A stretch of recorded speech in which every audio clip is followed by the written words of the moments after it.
ஆன்மீக ரீதியாக தமிழகம் முழுவதும் எல்லா இடங்களிலும் ஒவ்வொரு விழாவுக்கும் சிறப்பான விழாக்களாக நடைபெற்று வருகின்றது. அந்த வகையில் விசாக திருவிழா திருச்செந்தூரிலும், ஆடி தேரோட்டம் சங்கரங்கோயில் போன்ற இடங்களிலும், பழனியிலே தைப்பூசம், இன்றைக்கு சித்திரை திருவிழா, சித்திரை முழு நிலவு, சித்ரா பௌர்ணமிக்கு மதுரையில் அழகர் கள்ளழகர் ஆற்றில் இறங்குகின்ற உற்சவம் மிக லட்சக்கணக்கான மக்கள் பங்கேற்கின்ற தமிழகத்தின் அடையாளமாக. அதற்கு அடுத்து சித்ரா பௌர்ணமி கிரிவலம் திருவண்ணாமலையில், அதே போல் காஞ்சிபுரத்தில் உள்ள சித்திரகுப்தரை வழிபட்டால் அனைத்து நலங்களும் வளங்களும் பெற்று மக்கள் சிறப்போடு வாழ்வார்கள் என்று ஐதீகம். அந்த வகையில் நாங்கள் இன்றைக்கு தமிழகத்தில் அனைத்து மக்களும் சீரோடும் சிறப்போடும் நலமோடும் வாழ வேண்டும்.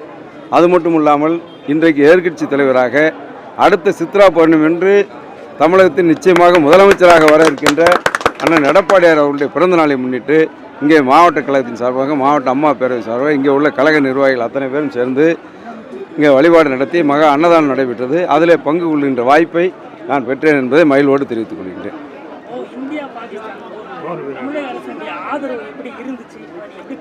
இல்லை, தமிழக அரசுக்கு இதில் வேலையே இல்லை. அரசு என்பதில்லை, ஒட்டுமொத்த இந்திய குடிமக்கள் அனைவரும் யோகவித்த ஜாதி மதம் அனைத்திற்கும் அப்பாற்பட்டு இந்தியா என்று நாடு என்று வருகின்ற நேரத்தில், இதற்கு முன்பாக 1971 பாகிஸ்தான் வங்கதேச போர் நாம் கேள்விப்பட்டிருக்கின்றோம். அதற்கு பிறகு இந்தியாவின் நிலைப்பாடு உறுதிப்படுத்தப்பட்டது.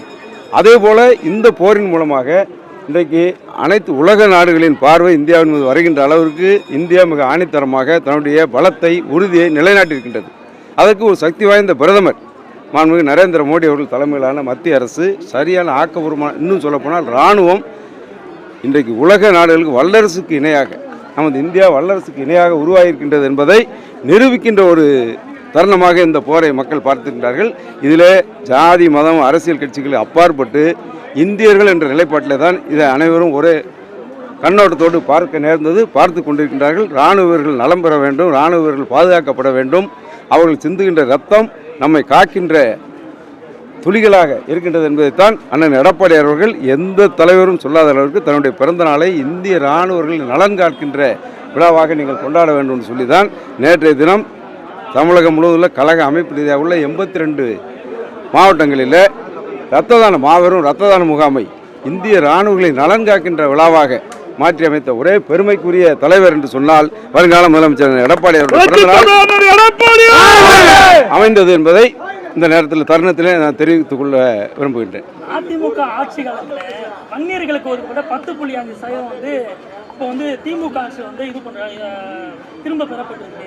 அதே போல அது தொடர்ந்து முதலமைச்சர் கிட்ட வலியுறுத்தியும் அது செவி சாய்க்காம இருக்காரு அப்படின்னு சொல்லிட்டு நேற்று நடைபெற்ற அந்த பாமகவோட மாநில மாநாட்டில் வன்னியர் மாநாட்டில் தெரிவிச்சிருக்காரு. இது அவங்க மாநாட்டில் அவர்கள் உணர்வை வெளிப்படுத்துகின்றார்கள். எந்த கட்சியாக இருந்தாலும் சரி, எந்த அமைப்பாக இருந்தாலும் சரி, அவர்களின் உணவை அவர்கள் வெளிப்படுத்துகின்ற இடமாக ஒரு மாநாடோ பொதுக்கூட்டமோ நடத்தினால் அதன் மூலமாக தெரிவிப்பார்கள். அந்த வகையில் அவருடைய உணர்வை இன்றைக்குள்ள நடப்பை தெரிவித்திருக்கின்றார்கள். அன்றைக்கு மாண்புமிகு அண்ணன் எடப்பாடி அவர்கள் அறிவித்த நேரத்தில் ஜாதிவாரி கணக்கெடுப்பு நடத்தி அதற்கு பிறகு அதன் மூலமாக நடத்தப்படும் என்ற கருத்தை சொன்னார்கள். நாங்கள் தொடர்ந்து ஆட்சிக்கு அன்றைக்கு அந்த கருத்தை ராமதாஸ் உட்பட பாமக நிறுவன தலைவர் மரியாதைக்குரிய டாக்டர் பெரியவர் ராமதாஸ் உட்பட அனைத்து அரசியல் கட்சிகளும் வரவேற்றன ஜாதிவாரி கணக்கெடுப்பை. நாங்கள் தொடர்ந்து ஆட்சிக்கு வந்திருந்தால் அந்த நிலைப்பாட்டை நிச்சயமாக செய்திருப்போம். இவர்கள் காலம் தாழ்த்தி ஜாதிவாரி கணக்கெடுப்பு என்பதை வெறும் அரசியலுக்கு மட்டும் பயன்படுத்தி நடைமுறைப்படுத்தாமல் 5 ஆண்டுகளை தட்டி கழித்து விட்டார்கள். அதன் உணர்வு தான் அந்த மாநாட்டில் பிரதிபலித்திருக்கின்றது.